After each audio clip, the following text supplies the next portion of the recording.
महाराष्ट्राच्या विधानसभा निवडणुकीच्या निकालामध्ये निर्णायक ठरलेल्या लाडक्या बहीण योजनेची पडताळणी सरकारकडून सुरू करण्यात आली आहे।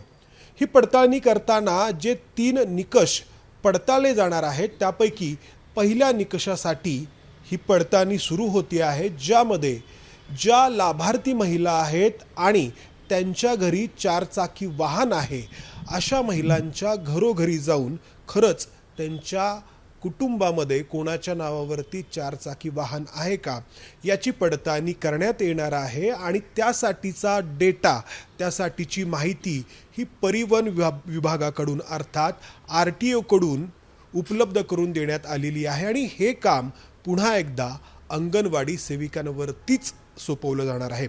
आपल्यासोबत पुणे जिल्हा परिषदेच्या महिला व बालकल्याण विभागाचे उपमुख्य कार्यकारी अधिकारी जामसिंग गिरासे सर आहेत। सर, टप्पे सांगा की कसं आपण आता हे सगळं पडताळणार आहात। पुणे जिल्ह्यामध्ये 21 लाख महिला या योजनेसाठी पात्र ठरलेल्या आहेत। खरं तर या योजनेमध्ये कुठलेही निकषात बदल झालेले नाहीत।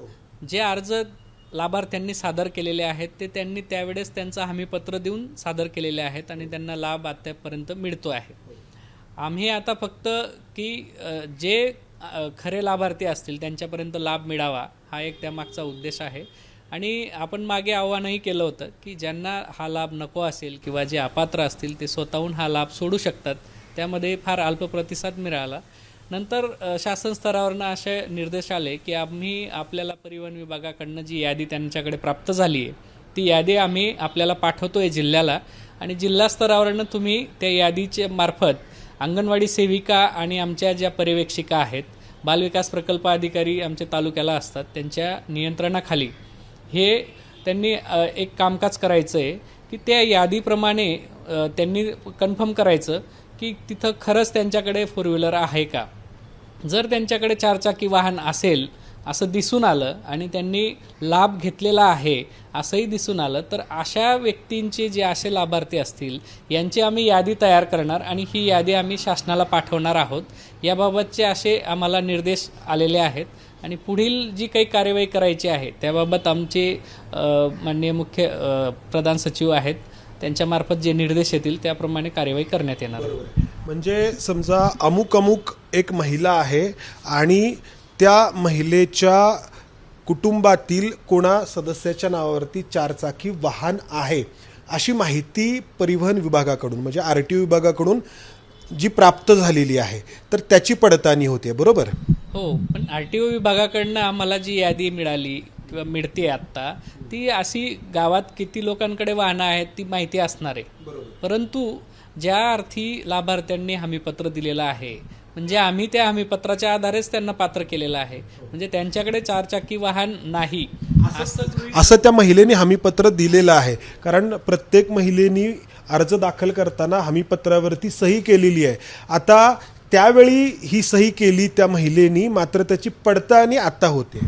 हो, पण आपण पडताळणी करतोय म्हणजे त्यांचं नंतर त्यांच्यावर काही दंड होणार आहे वगैरे असे कुठलाही प्रकार याच्यामध्ये नाही आहे। आपण फक्त जस्ट जी यादी आपल्याला प्राप्त होणार आहे परिवहन विभागाची त्यानुसार खरंच तिथं लाभार्थ्यांकडे 4 चाकी वाहन आहेत का ते आपण तपासणार। जी काही यादी आपल्याला मिळते आहे तर ती अशीच आहे ना की एक अमुक महिला आहे आणि तिच्या कुटुंबातल्या सदस्याच्या नावावरती 4 चाकी वाहन असल्याची माहिती परिवहन विभागामध्ये आहे आणि ती माहिती यादीच्या माध्यमातून आपल्याला मिळते आणि ती आपण पडताळून पाहत आहे। म्हणजे असं एक यादी आहे, पूर्ण गावातली सगळी गाड्यांची यादी असेल, परंतु त्यातल्या नेमका ज्यांच्या घरात 4 चाकी वाहन आहे आणि त्या व्यक्तींनी लाभ घेतला आहे किंवा नाही याची फक्त खात्री करायची।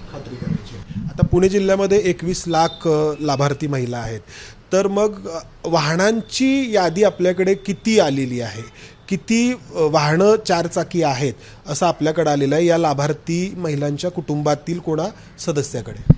पण नाही, अद्यापपर्यंत आम्हाला असं पूर्ण यादी प्राप्त झालेली नाही आहे। जी यादी प्राप्त झाल्यानंतर आकडेवारीत आपल्याला सांगता येईल आणि जेवढे यादी आली म्हणजे तेवढे लाभार्थी असतील अपात्र असं नाही आहे, कारण यादी ही फक्त गावात असलेल्या गाड्यांची यादी। पुन्हा पडताळणी केल्यावर लक्षात येणार आहे की खरंच ती यादी त्या लाभार्थ्यांची गाडी आहे का। जर त्यांची नसेल आणि दुसऱ्याच लोकांची ती गाडी असेल तर तो लाभ बंद होण्याचा काही विषय नाही. बरोबर आहे, पण ज्या महिलांच्या कुटुंबात चारचाकी आढळेल त्या महिलेचा लाभ बंद होईल त्याची माहिती तुम्ही वरती पाठवणार? हा, आम्ही त्याचा लाभ बंद करायचा किंवा नाही हे शासन स्तरावर ठरणार आहे, परंतु आम्ही तशी यादी तयार करून शासनाला पाठवणार. सर, आता त्याच्यामध्ये पडताळणीसाठी एक 3-4 गोष्टी होत्या. एक तर चारचाकी वाहन त्या महिलेच्या घरी असू नये, त्यानंतर उत्पन्नाचा दाखला त्या महिलेचा आणि एक रहिवासी दाखला. तर आता चारचाकी वाहनाची तर पडताळणी आपण करत आहात. उत्पन्नाच्या दाखल्याबाबत काही तुम्हाला निर्देश आलेले आहेत का, लेखी किंवा तोंडी? नाही, उत्पन्नाचा दाखला म्हणजे त्यांनी अर्ज सादर करताना पिवळे आणि केशरी रेशन कार्ड सादर केलेलं आहे आणि ते रेशन कार्ड हीच आमची 2.5 लाखाची उत्पन्नाची मर्यादा आम्ही गृहीत धरलेली आहे आणि या संदर्भात शासनाने कुठलेही पुढचे निर्देश दिलेले नाही. त्यामुळे त्या अटींमध्ये कुठेही आम्ही पुन्हा पडताळणी वगैरे छाननी तपासणी काही होणार नाही. सर, आता एक शेवटचा प्रश्न तुम्हाला विचारायचा आहे. खरं तर तो म्हणजे तुमच्याहून अधिक वरिष्ठ कोणा व्यक्तीला विचारायला जायला हवा, मात्र तर मी विचारतो की तुम्ही हमीपत्र भरून घेतलीत काही महिन्यांपूर्वी निवडणुकीच्या आधी, त्याची पडताळणी आता होते, तर असं इतर कोणत्या योजनेच्या बाबतीत होतं सर? नाही, ह्याच्यात मुळात विषय असा आहे की ही जवळपास महाराष्ट्रातली सगळ्यात कमी कालावधीत यशस्वी आणि मोठ्या प्रमाणावर राबवण्यात आलेली योजना आहे. एक इतका शॉर्ट पिरियड असताना पुण्यासारख्या जिल्ह्यात 21 लाख अर्जांची छाननी प्रक्रिया पूर्ण करणे संपूर्ण राज्यातच झालेलं आहे. तर त्यावेळेस आपण शॉर्ट पिरियडमध्ये जर योजना राबवत असू आणि जर लाभार्थी आपल्याला हमीपत्र देत असेल तर लाभार्थ्यांवर विश्वास ठेवणं आणि त्यानुसार आपण आता मात्र तुम्ही तो विश्वास नाही ठेवत? नाही, आता विश्वास नाही आहे अशातला भाग नाही आहे. स्वतःहूनही लाभार्थी सोडतायत लाभ की आम्हाला नको आहे, की आमच्याकडे आम्ही या अटीची पूर्तता करतोय, आम्ही हे करत नाही आहे, त्यामुळे ते लाभ स्वतःही सोडतायत. त्याच्यामुळे असं नाही आहे की आपण त्यांना फार त्यांच्या घरापर्यंत बारीक तपासण्या करून पोहोचलोय आणि तुम्ही हे का करतायत असं. पडताळणी तर करतोय ना आपण सर? पडताळणी फक्त चारचाकी वाहनासंदर्भात आहे, तोही डाटा शासनाकडे रेडीमेड आहे.